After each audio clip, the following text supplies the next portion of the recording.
The second story is about two people, the rich man and the poor man.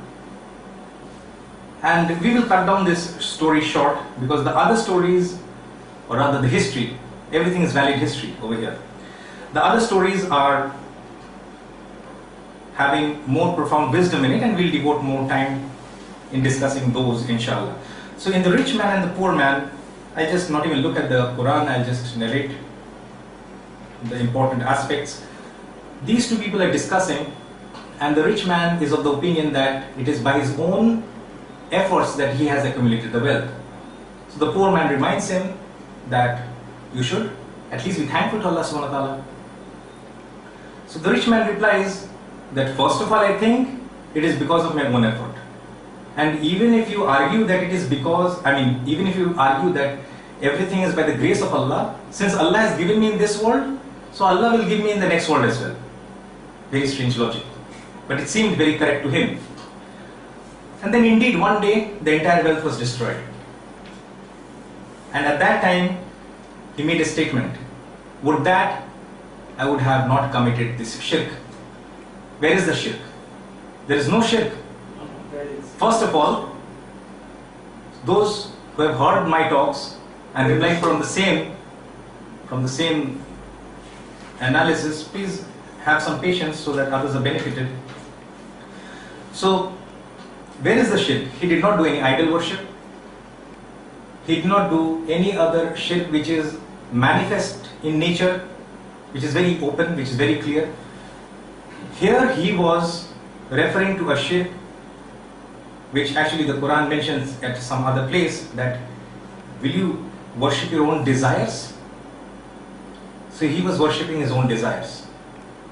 There is a hadith in which the Prophet ﷺ identified, woe to the Abdul Dinar and the Abdul Dirham. Woe to the Abdul Dinar and the Abdul Dirham. Woe to the slave of the dinar and the slave of the dirham.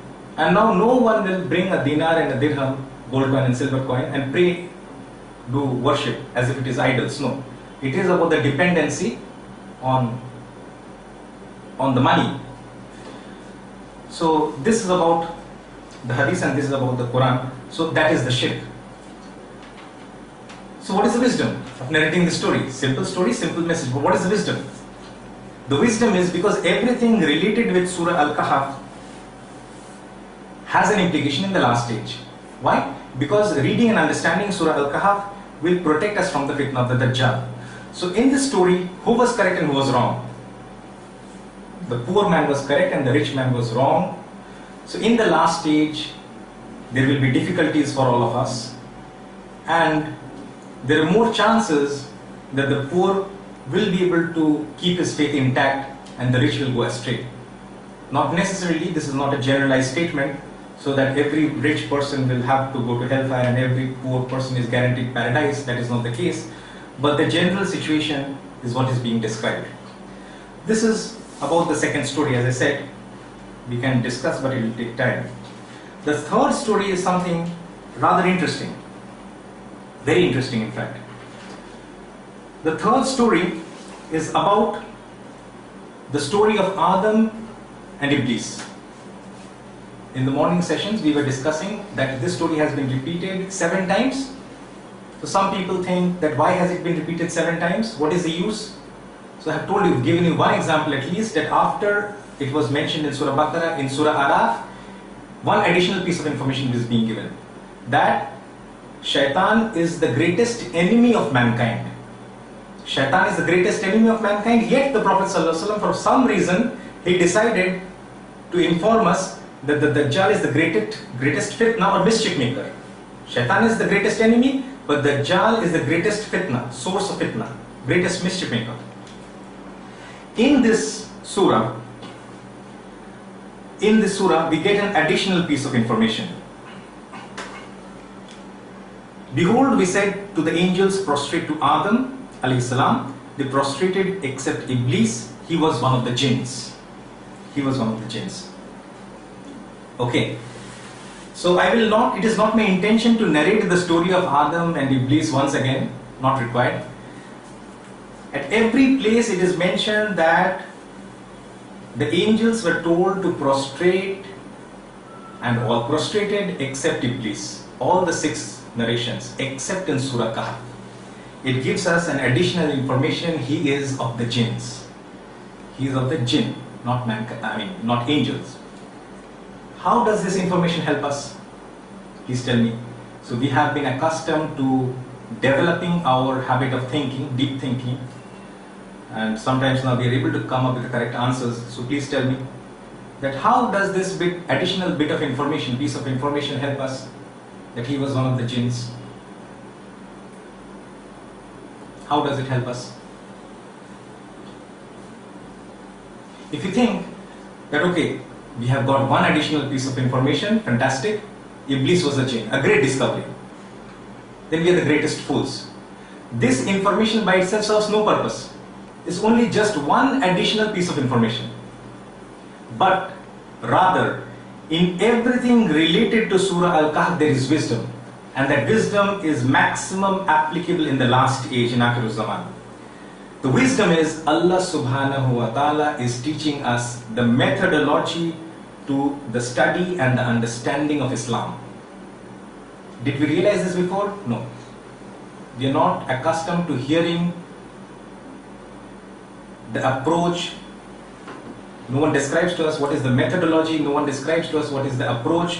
What people describe is a set of Quranic verses and a set of hadiths and follow that scholar. That is what most of the people do. Follow me. So we have to get accustomed to learning the methodology so that it helps us in the long run. What is the methodology? Do not study a single verse in isolation or a single hadith in isolation. You may be misled. For example, if at the other places, if you pick up the information, it will seem to us, for example, let us forget that this verse exists for the time being, and let us consider that verse in which it is mentioned that the angels were told to prostrate to Adam alayhi salam, and all prostrated except Iblis. What is the inference derived from it? What is the inference? He was also an angel. He was also a group amongst the angels. He was one of the angels. But no. If we study one verse in isolation, the possibility of mistake creeping into our understanding exists. So Allah clarifies, and hence in this particular surah, Allah gives this bit of information, and through this bit of information, through Surah Kahf, He is explaining to us the methodology or the approach we should adopt for the understanding and the study of Islam, if we are to have a holistic understanding of Islam. Okay, so this is not about just one piece of information. And by the way, there is an inconsistency in the other statements. Angels, we know, cannot disobey. So there is an inconsistency over there as well. Human beings can disobey, so can jinns. Angels cannot disobey. But there it is said, he disobeyed, and it seems to us he's an angel. Then there's a contradiction, internal contradiction as well. So this verse is primarily to teach us the methodology of the Quran. So much so for this story, as I said, that this story is repeated 7 times, and the relevance of repeating it in Surah Kahf is to help us. In the last stage, maximum number of people will be confused. Better learn the methodology to save yourself. Next. The next story, the 4th story, is about Musa alayhi salam and Khizr alayhi salam. The name is not mentioned in the Quran. The name we get from hadith in Sahih Bukhari. Imam Bukhari has narrated in his Sahih and gives us the name that the person, Musa alayhi salam, was told, you meet this person, and he was Khizr alayhi salam. By the way, Khizr is also not his name, it was a title given to him. Khizr means, you have heard Khizr, right? Gumbaz-e-Khizra, the dome, the green dome. Khizr itself means green. So the knowledge from Khizr alayhi salam is everlasting. It's green. And the hadith as well as the biblical narrations, though it is not necessary that we should rely on biblical narrations too much, the name of the boy who was accompanying Musa alayhi salam is also given. It is Joshua. Yusha ibn Nun alayhi salam. He later became a prophet. After Musa alayhi salam, he becomes a prophet. But at this time he is still a boy, maybe 13 years of age, a small boy. And something rather strange happens. We have read this Surah Kahf so many times, but we miss these essential details. We overlook these aspects. So Musa alayhi salam tells the boy that let us travel. So the background is given in the hadith that one day Musa alayhi salam gave a khutbah, and it was a wonderful khutbah, and people were emotionally motivated, moved by that khutbah. They started weeping, everything in Sahih Bukhari. They started weeping, and then someone from the Bani Israel, Muqtadi, he came up to Musa alayhi salam and he asked, is there, what a wonderful khutbah, and you must surely be the most knowledgeable person on the earth. And Musa alayhi salam made a mistake, just as Muhammad sallallahu alaihi wasallam made a mistake, and he forgot to say inshallah. So Musa alayhi salam said, indeed I am the most learned. He should have said, beyond all learned men is he who is all learned. In Surah Yusuf, we get this verse. Okay. So beyond all learned men is he who is all learned, referring to Allah subhanahu wa ta'ala. So now Allah subhanahu wa ta'ala, he tells Musa alayhi salam that you should go and meet a person. That person is Khizr alayhi salam, and he has been given knowledge, and some of the knowledge which you do not have, do not possess. Okay, what is the wisdom behind this story? There is a lot of wisdom, but what is the wisdom? Moses' response was No, basically the wisdom is for us. Okay, these events have happened with the prophets, but the wisdom is for us. It is to teach us in the what approach we should take in the last stage. Because Surah Kahf is totally about last stage, Akhirul Zaman. So something which happened with Musa alayhi salam has having an impact in the last stage. And I've also narrated to you, not in this series of talks, but previously, that how some events which happened during the time of Ibrahim alayhi salam was related to the last stage. Okay, so now they go, and Musa alayhi salam tells the boy that we will walk for years and years until we reach the destination. And how to know we have reached the destination? The fish they were carrying, and it was a dead fish, mind you. And the dead fish will come alive. And Allah told them that you will find him at the Majma al-Bahrain, the place, the meeting place of the two seas or the two oceans. Majma al-Bahrain. Majma is from Jama, combination. Al-Bahrain, Bahar is sea or ocean, Bahrain is two. Zul Karnain, Karn is horn, Karnain two horns. Karn can also mean age, Karnain means two age, Qurun means plural. Just as in English we have singular and plural. In Arabic we have singular, dual and plural. Okay. So the meeting point of the two oceans. Something very interesting. They know the destination, the meeting place where two oceans meet. By the way, it's not Kanyakumari. Okay? So the meeting place where two oceans meet. So if they know the place, is it possible, just think, I'm not suggesting anything, I'm just telling you to think for a while, is it possible that this location, after they reach the destination, they should forget about the destination? Highly unlikely it seems.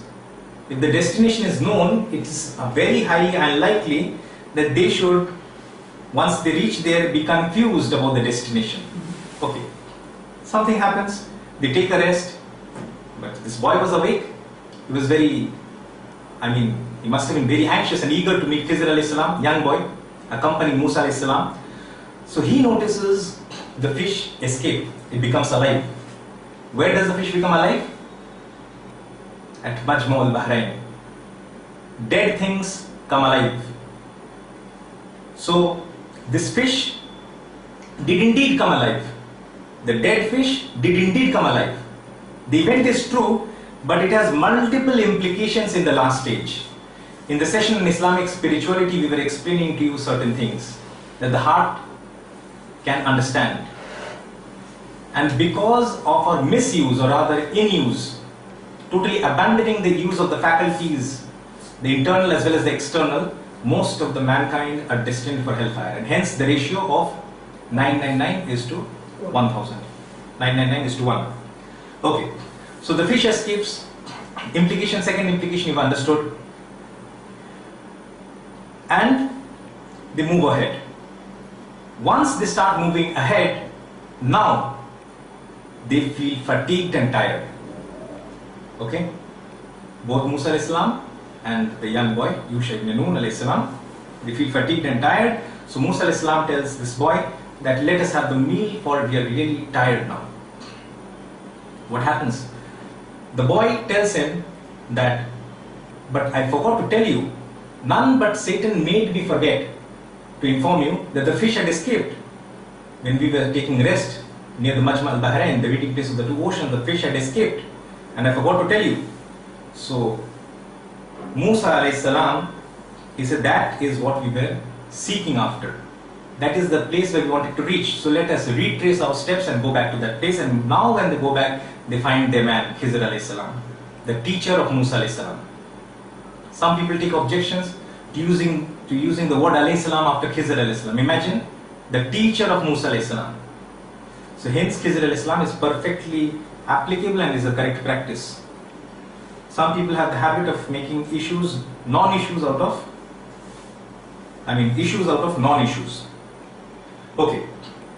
But something else has missed our note. We have skipped something else. What is that? While they were traveling towards Majma al-Bahrain, they did not feel any fatigue, though it was a long, long travel. And once they started moving away from the correct place, they started to feel fatigue. That is exactly the same that is applicable with Islam. If you're moving in the right direction, there is peace at heart. And you're never fatigued. But once you go away, you may not agree. You may not agree, you may not disclose it rather. You may not disclose, but you feel yourself that you're fatigued. You feel tired. So once they are moving away from the destination, they are feeling tired. And when they come back, they find their man Khizr alayhi salam. Same place they found him, but they missed. Majma al-Bahrain, you should find him. How did they miss? How did they miss? I am in no way trying to suggest that such a place does not exist. I am in no way trying to suggest that. But over and above, this again has multiple implications. For example, Imam Baydawi in his tafsir of the Quran, the famous scholar Imam Baydawi, he stated that this Majma al-Bahrain actually refers to the two oceans of knowledge, one which is internal and one which is externally acquired. One which is internal and one which is externally acquired. And when they meet, what is the result? You become a person like a Khizr alayhi salam. You will not become him, but you will become someone like him. And so you have to find someone, or rather we have to find someone in this age who is like a Khizr alayhi salam, who can guide us to the right path. That you have to decide for yourself, who can guide you and who is taking you away from the correct understanding. That you have to decide for yourself. And now the story goes on and 3 events happen, and most of us are aware of the 3 events. Countless times this has been narrated. What has not been narrated, I am pointing out to you. What has been narrated is there's no requirement for me to repeat the whole story again. To cut it short, 3 events happened, and each time Musa alayhi salam thought that Khizr alayhi salam was wrong. He was making a mistake. But Khizr alayhi salam had put a precondition. Very important, very, very important precondition. That look, I will allow you to travel with me. Can I travel with you? Because Allah told him, travel with him so that you can learn some of the wisdom which we have bestowed upon Khizr alayhi salam. Can I travel with you? Okay, you can travel with me only if you follow certain conditions. Actually, he had put only one condition, that you should not seek any explanation unless I explain it to you. So they sat on the boat and they scuttled. Khizr alayhi salam scuttled it, and he thought, why is he doing so? They gave us a ride, and it was a free ride, because Khizr alayhi salam, the people knew him, he was a good man, and they gave him a free ride. Give him a free ride, you are destroying the boat.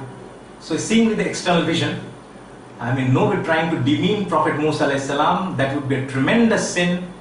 This happened, or Allah made this happen so that it can be a lesson for us in the Akhirul Zaman, in the last stage. Okay, always remember that. There is a message for us in this story. And then there was a boy and he killed the boy, plucked the head out of the body. And Musa alayhi salam was more than irritated. Why? Because accidentally he had once committed a murder. It was not his intention. And imagine the suffering that he had to suffer. He had to leave that place and he had to travel long distance. And there he had to work for a certain number of years. Okay, just by way of reference, I just want to give you this information that there Musa alayhi salam met with the two girls, two ladies in the village, and the other people, they were not allowing to get the water. Okay, so Musa alayhi salam was strong, and so he got the water from them. And then a lady will realize who is a good human being, a man, and who is not, who is trying to do mischief. She will realize it very well. And it was doubly confirmed. So when the girls, the ladies, they informed, two sisters, they informed their father, and their father invited Musa alayhi salam. I'm just deviating, but I'll make sense out of it all. They told him that you can call that man to, we should give him a gift, something. So Musa alayhi salam, and they believed that he was a good man, was doubly confirmed. Their belief got stronger when Musa alayhi salam told them that he should walk ahead and they should follow, so that he is not distracted. Lesson for all of us. If Musa alayhi salam is being referred to, the entire seerah of Musa alayhi salam is applicable, the wisdom. So he told them, you should follow me and I will go and you can give me the direction, so that he does not look at them unnecessarily and he is not distracted unnecessarily. That is the wisdom. Okay. And then what happens? We have heard the story, and that person, that old man, was Shuaib alayhi salam, and it was the daughter of Shuaib alayhi salam, and he worked for Shuaib alayhi salam for a number of years, and then he got married to the daughter of Shuaib alayhi salam. I'll give you some additional information, not really related to this topic, well, but I'll give you anyway. That Ibrahim alayhi salam, how many sons did he have? I mean, how many wives did he have? Two. So all of us think that he had two wives and Four. three lines. 3 lines. Three. Sorry, two lines. We all of us are aware of this. Yeah. The first wife, Sarah, but the second child was born through the first wife. The second wife was Hajra, and the first child, Ismail alayhi salam, was born through her. And there was a third wife called Keturah. So that descendant, that chain is called Bani Keturah. And Keturah's son was Madian. So the Quran refers to Madian as a place. So Madian was initially the name of a person, and the locality in which he resided, that place also came to be called as Madian. And so we have mentioned in the Quran, it is mentioned that, and we sent to the people of Madian their brother Shuaib alayhi salam. So Shuaib alayhi salam descended in that chain, Madian. So that staff which Musa alayhi salam had, where did he get it from? That staff, it became a snake and he grabbed it, and again became a staff, and it ate up all the false snakes of magicians. Where did he get it from? Any idea? That staff actually Adam alayhi salam brought when he was sent down from heaven. Okay. And that staff, for each, in each generation it passed down from father to son, father to son, father to son, till it reached Ibrahim alayhi salam. Then what? Then what happened? It reached Ibrahim alayhi salam. What happened? You should be able to relate to it now. Madian, through Madian. Okay. So first son, Ismail alayhi salam, a prophet. Second son, Ishaq alayhi salam, a prophet. Third son, Madian, not a prophet, but a good human being. It is Allah's decision. In his progeny, Allah sent prophet, Shuaib alayhi salam, but he himself was not a prophet. So Ibrahim alayhi salam decided to give that staff, Asa, to Madian. And in that chain that passed down from father to son, till it reached Shuaib alayhi salam. And when Musa alayhi salam got married to the daughter of Shuaib alayhi salam, then the staff passed to him. So that is the story. So I deviated the topic. Anyway, so the three things happened, and Musa alayhi salam was trying to analyze everything from externally what is normally visible, appearance and reality. So whatever is visible, whatever is apparent, he was trying to relate with whatever he could understand or make sense of. But in each of the instances, he later realized that he was wrong. Why? Khizr al-Islam had told him something, that you will not be able to have patience with me. But Musa al-Islam thought for himself that why will I not be able to have patience? Inshallah I'll have patience. He used the word inshallah over here. Inshallah I'll have patience, but somehow, first time he forgot, and the second time he said, now he could not give the reason, the excuse of forgetting it. So he said, okay, now you've got enough excuses from me, so the next time it is time to depart. And in the third part, in the third story, Khizr al-Islam mended a wall, okay? And that village was rather inhospitable. They did not offer any food. And now it was not the intention of Musa al-Islam to question Khizr al-Islam. It was not the intention at all. He had learned his lesson. Twice he had asked questions, and now he is living on a thin edge. Okay. It was not his intention to challenge Khizr al-Islam, but out of fatigue, he thought, why is he not, it would be so good if he could charge something so that we could have purchased some food and ate it. We could have eaten it. Okay. So, something very important which we will discuss inshallah tomorrow, that there was a buried treasure. Okay? Do you think that treasure is the currency that you have? Will that survive buried for a number of years? Can that survive? No. So what is the treasure? It must be metal coins, gold and silver. Gold and silver, right? Gold and silver has been used ever since the dawn of civilization. Ever since man has used currency, it has been gold and silver. We'll come back to it later. Metal currency. Paper notes cannot survive and will not survive.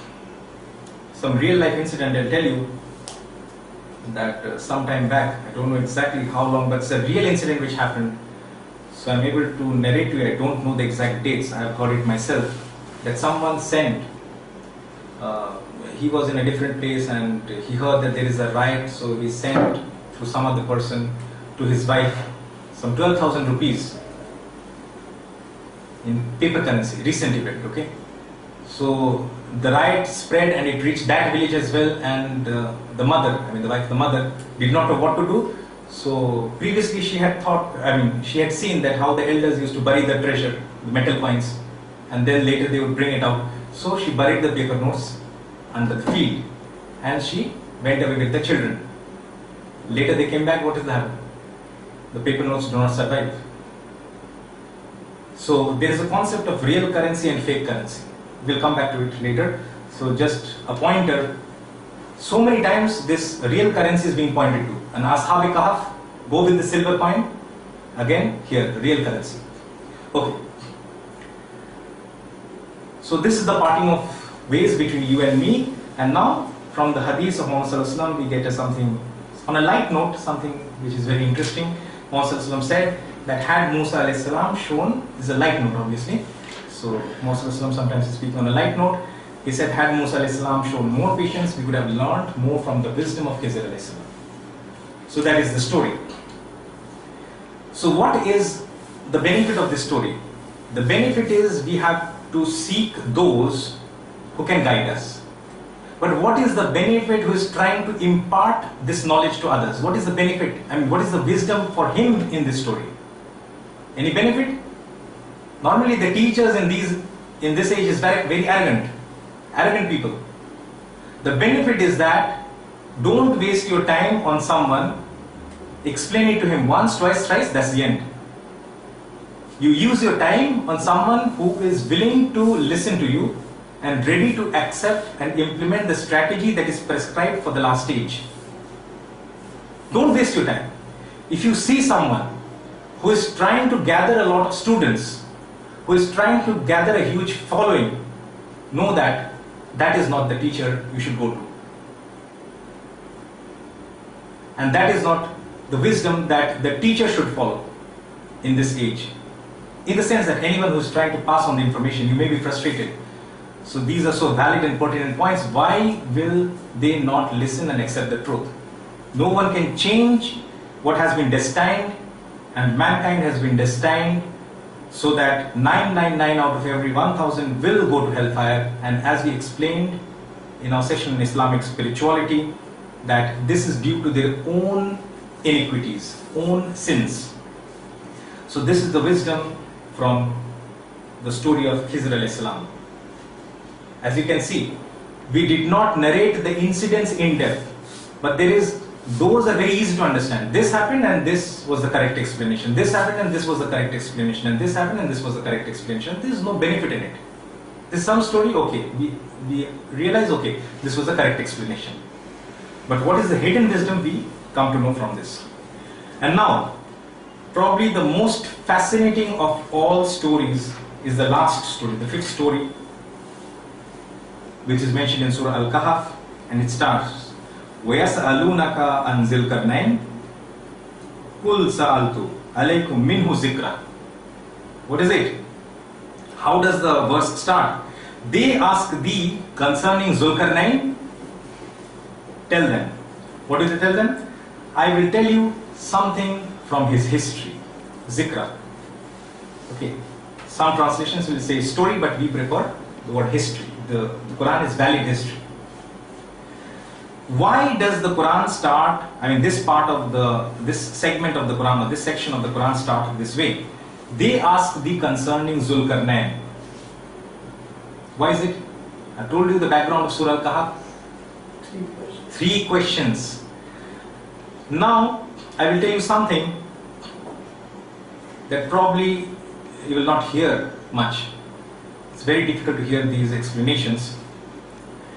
That this question has been masked to such an extent that I consider, as I told you, each of the 3 questions was sufficient to test the validity of prophethood. But this is the most difficult question. They masked it to such an extent that it is beyond the capacity of normal human beings to pose a question in such manner, unless it is from very evil people. The Jews, they trouble, they have a history of creating fitna. The Jews used to trouble the Prophet Isa alayhi salam with unnecessary questions. And Isa alayhi salam gave them such replies and they were dumbfounded. They attempted to replicate that strategy here as well. Point number 1. What was the question asked? Ask him about the great traveler who traveled. Listen carefully to this explanation, the most fantastic explanation of all. They ask him about the great traveler who traveled to the 2 ends of the world, the east and the west. What is the question? Ask him about the great traveler who traveled to the 2 ends of the world, the east and the west. There could have been in history many great travelers who might have traveled to 2 ends of the earth. But they are asking about a specific person, Zulkarnain. Now Zulkarnain is a title. Zulkarnain is not his name. It is not even important for us at this stage today to identify who this person is. It is possible, it is difficult, it is possible, but that is not our prime focus right now. The point is that when the answer was given, it satisfied the Jews, so why is it troubling you? It was used, it had a specific purpose. The question had a specific purpose to test the validity of prophethood. And the answer was given, and they were satisfied with the answer. Whether they accepted Islam or not, that is a different issue altogether. The fact that no case could be brought forth, no counter questions could be brought forth against the Prophet ﷺ is a proof in itself that they knew who is being talked about. So they asked the concerning Zulkarnain. So did you see the masking? Great traveler. Identity they have not revealed. Imagine the sinister intentions that are working behind their minds. So Allah narrates. So what does Allah narrate? Fatba'a sababa. So he followed away. And until then he reached the setting of the sun. Until he reached a place and he saw the sun setting. Now people will come up with unnecessary excuses and logic against the Quran, which even a donkey can understand. These people will not understand. Some non-Muslims, some usually the Christians, some Christians. They say Oh, the Quran says the sun set in murky water, a black, large body of water, turbid water. So the Quran says the sun sets in water, so it is wrong. Every day when you read the newspaper, you should tell them in the front page there is a section where it mentions sunset and sunrise. This is a way of speaking. And secondly, it appeared to Zulkarnain that the sun is going behind the waters. It appeared to Zulkarnain. It's not describing the physical reality. Maghrib does not only mean the direction, it also means the time. Maghrib we pray, no? We pray Salatul Maghrib. And we pray at a specific time. Maghrib means both a direction as well as a time. West. So it also means, among other interpretations, that he reached at a time it was pretty late. It was already evening time. At that time he reached Zulkarnain alayhi salam. Okay. So people said, O Zulkarnain, thou hast authority, Allah has given his authority, so either treat them with kindness or punish them. And what he replies is what is befitting for a normal Muslim, a good Muslim rather. And he replied, who has authority also, that for those who do wrong, I will punish them, and Allah will punish them with a punishment unheard of, extreme punishment. And I will try to make the path easy for other people, the good and the righteous people. I try to make their life easy for them. Summa atbasawa. So he followed a second way. And what happens? Until he came to the rising of the sun, the place of the rising of the sun. Okay? And what happens? He found it rising on a people whom we had provided no covering or protection against the sun. Primitive people. It is said that when he reached, he found the people, they were so primitive that they only had the four walls. The roof was also absent. So no covering from the sun. Okay. So second direction he traveled was to the east, rising, the place of the rising of the sun. The first direction was the place of the setting of the sun, the two directions. So this is verse number 83. They asked the concerning Zulkarnain, and then in the second direction it says Kazalik, and he left them as they were. He left them as they were. These were primitive people. He did not attempt to destroy them or relocate them so that the natural resources can be exploited. So that is humanity, that is the essence of Islam. Do not disturb primitive way of life, neither cause unnecessarily problems and troubles for simple people. So verse number 83, verse number 91. What was the question? I'm trying to force you to think. What was the question? Travel must travel to both sides of the world. Yes. So they asked him about the great traveler who traveled to the two confines of the earth, the east and the west. So the historians are not. But does the story end? We have read Surah Kahf. The story does not end here. So Allah says, then he followed another way. Summa atba sababa. Does it make sense? Giving us a third direction, does it make sense? It doesn't make sense to us. Why third direction? Are we able to realize the second masking that is in their question has been doubly masked? So does he know the answer is actually located in a third direction? The hidden objective is located in a third direction, so let us not make him aware there is a third direction. Let us only inform who is the person who traveled to the two sides of the earth. Imagine the sinister thing that goes behind the brains. So, but Allah knows their heart. And so Allah answers, yes. So Allah continues, Summa atba sababa, he followed another way. And until he reached the tract between the two mountains, he found beneath them a people who scarcely understood a word. They did not understand. What does it mean? The language must be very different from the language of the surrounding areas because, and also they did not understand the language of the superpower, Zulkarnain alayhi salam. I mean, English is the standard language of the world. We are forced to learn English and speak English. Right? So if Zulkarnain is a superpower, the authority at that time, so they at least in addition to their local native language should have learned the language of Zulkarnain. But it seems that their language is very much unrelated to all the regional surrounding languages, and even the language of the superpower, the ruling state at that time, Zulkarnain, so that they could not, or rather it was understood with great difficulty. They found great difficulty in understanding and communicating with Zulkarnain. And now they are complaining to Zulkarnain. Qalu ya Zulkarnaini inna Ya'juj wa Ma'juj mufsiduna fil ard. So anyone who commits fasad, they have to be identified with Gog and Magog. Mufsiduna fil ard. They're committing fasad on the earth. Okay. So they ask him, should we give you some money, some tribute, so that you can help us, so that you can build for us a barrier?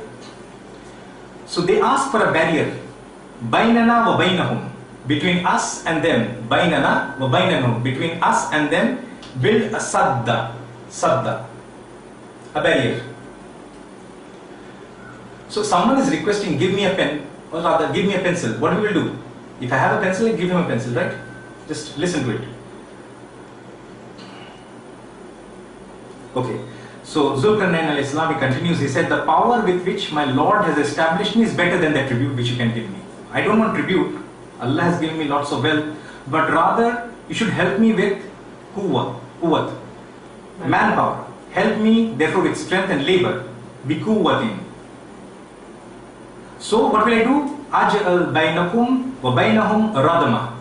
Between you and them, what will I do? I will erect, what will I erect? A radama. Let us forget the English. English we hear, wall, barrier, okay, let us try to get the essence and the beauty of it. So they are asking for a sadda. He is saying, we will help you build a radama. Why? What is the matter? What's going on? What's going on? So he said, we will make a dam for you. A strong barrier. Okay. He knows what is required. He has been bestowed with knowledge and wisdom, just as Khizr al-Islam has been. And Allah has given, besides the wisdom and knowledge, also authority on the earth, on the land. So you ask for a pencil, I give you a pen, and you're happy. So these people are happy. So they build a radama. Atuni Zubr al-Hadid. Bring me blocks of iron. Hadid is iron. So that is why Surah Hadid, chapter number 57. Okay. And hatta is a sawa bainas sadafain. So now he is trying to build the barrier between sadafain. Okay, sadafain. What is sadafain? You see, sadafain will be akin to an open shell. That means a mountain range. Okay, there is a mountain range continuous. If there is a continuous mountain range, then there is no barrier. But between that mountain range, there is a pass. So the mountains are like this, and the mountains are like this. So from apart, from a distance, it seems like the walls seems like an open shell. Okay, so it is describing the structure of the mountain ranges, so that it gives us an indication as to the geographical location. It gives us an indication. We have to do the research for ourselves. Sadafan. And then he does not stop there. He builds the wall with iron, and he tells them, what does he tell them?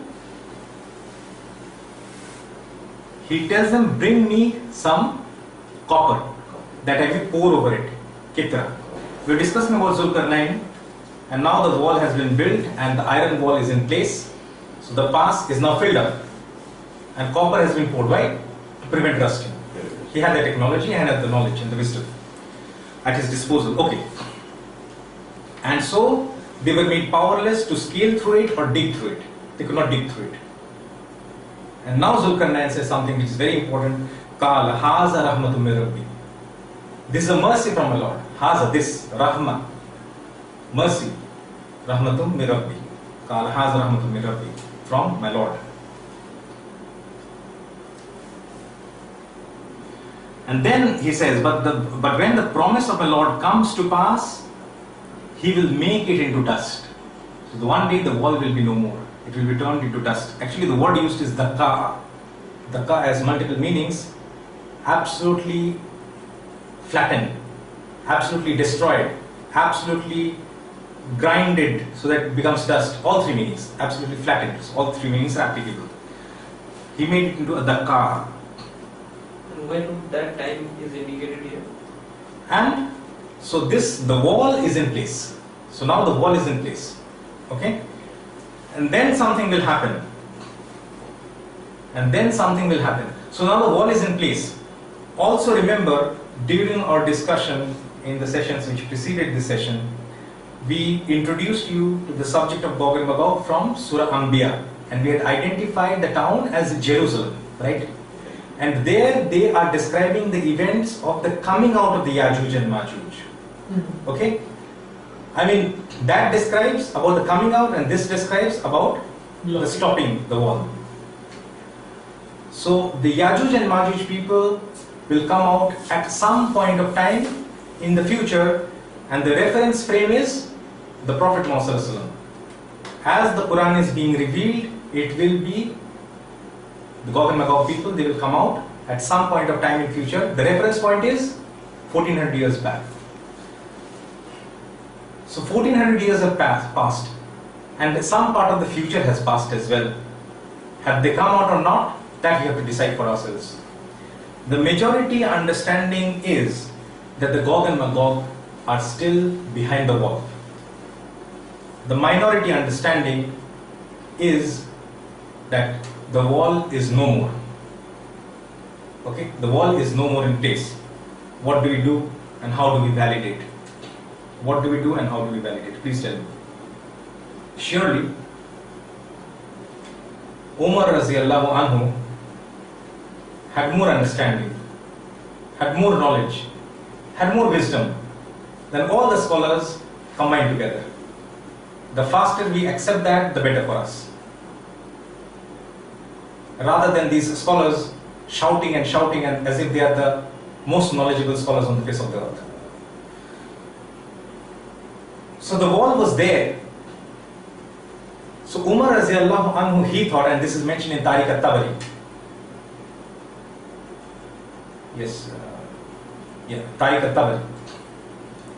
So he says that Umar Raziyallahu Anhu sent a delegation to search for the wall of Zulkarnain. And the delegation went and the delegation came back. And the delegation came back with a report to the Khalifa at that time, Umar Raziyallahu Anhu. What was the report? The wall is no more. If the wall was not there at that time, surely the wall cannot be present at this time. If the wall was not there at that time, surely the wall cannot be present at this time. However much you may shout that the Quran says, in the future the wall will break, but the blind people will not be able to see. Just as we allege, or we should stop alleging the Hindus, that why do they not realize that the Antim Rishi and the Kalki Avatar, the prophecies concerning these two personalities were fulfilled in the coming of the Prophet Muhammad sallallahu alaihi wasallam? We can understand. Why cannot they understand? Similarly, you cannot understand that the wall is no more. So the wall is a mercy. And when was Zulkarnain? He was at a time contemporary with Ibrahim alayhi salam.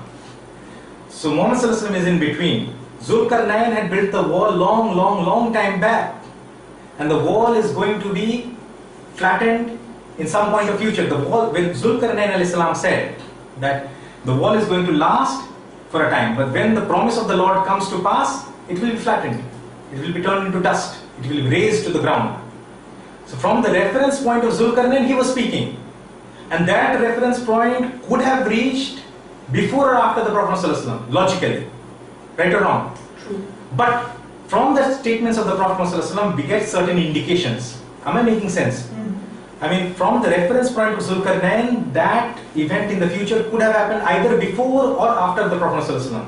But when the Prophet gave us certain statements, and when the Quran speaks about certain statements, and from the Hadith we come to know that the wall is still intact during the time of Prophet ﷺ. But something happens during his lifetime as well. What happens? We will narrate to you 3 hadiths. One hadith is in Musnad Ahmad. It is also in Ibn Majah as well as in Tirmizi. And that hadith states that every day the Gog and Magog people try to make a barrier, try to make a hole through the wall. Every day attempt. And then they see the sunlight. It's almost the time of the sun setting. This is not there in the words, this is my understanding.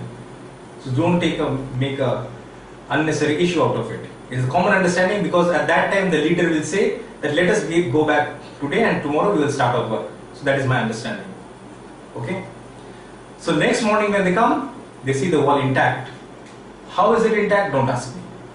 This is, I can only give you a reply which Zulkarnain alayhi salam said, Haza rahmatu min Rabbi. It is the mercy of the Lord. Whether the angels reconstruct it or whether the Lord's command is sufficient to reconstruct it, don't ask me. Don't ask me unnecessary questions. Okay. So they find the wall, that is what is mentioned in the hadith. They find the wall again back to its normal position. Absolutely, there is no hole in it, absolutely intact. And they continue this process. And one fine morning, Muhammad Sallallahu Alaihi Wasallam wakes up from his sleep and he is in a state of fear, and he is with his wife Zainab bint Jahsh Raziyallahu Anha, and he tells her that Wailul lil Arab, that woe to the Arabs, a great evil is approaching them. Today a hole has been made in the wall of Zulkarnain,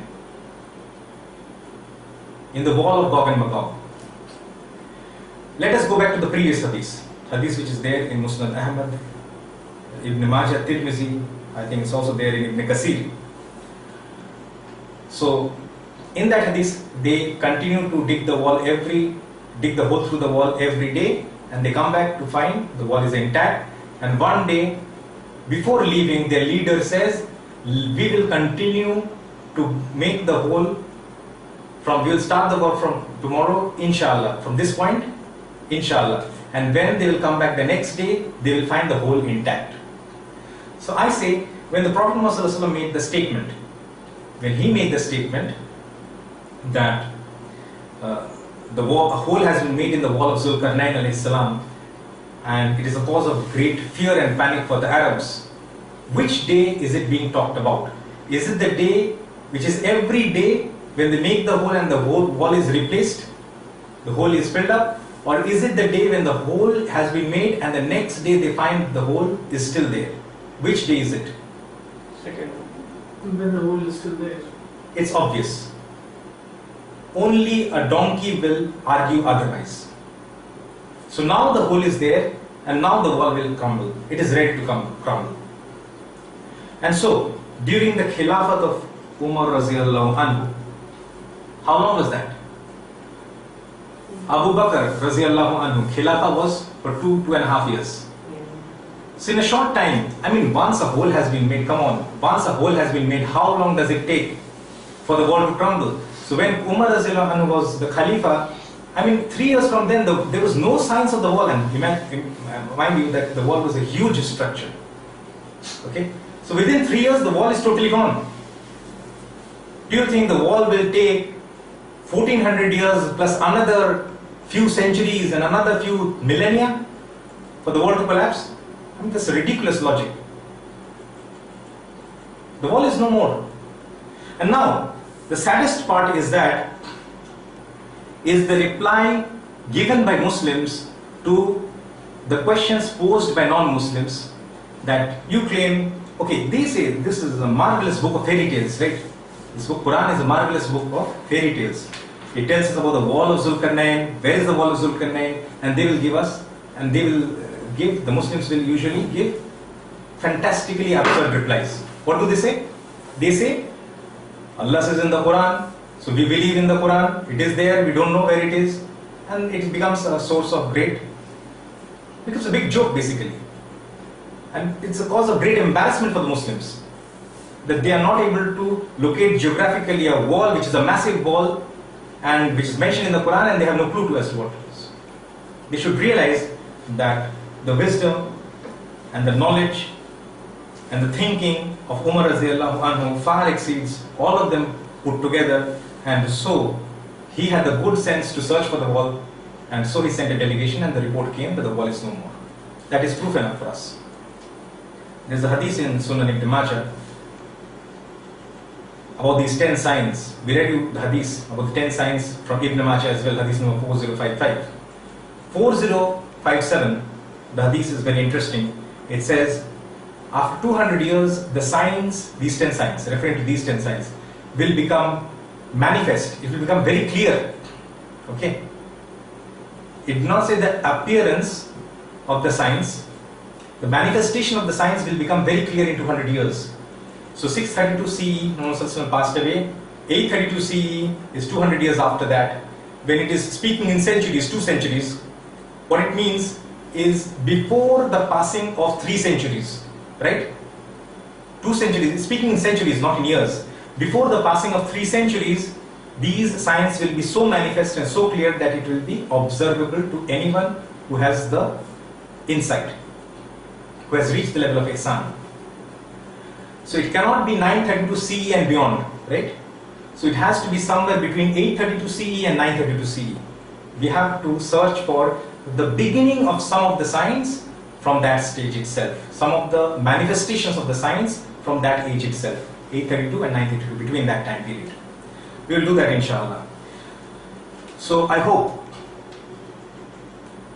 Okay, now let us come to the most inconclusive proof. The most conclusive proof from the Quran that the wall is no more.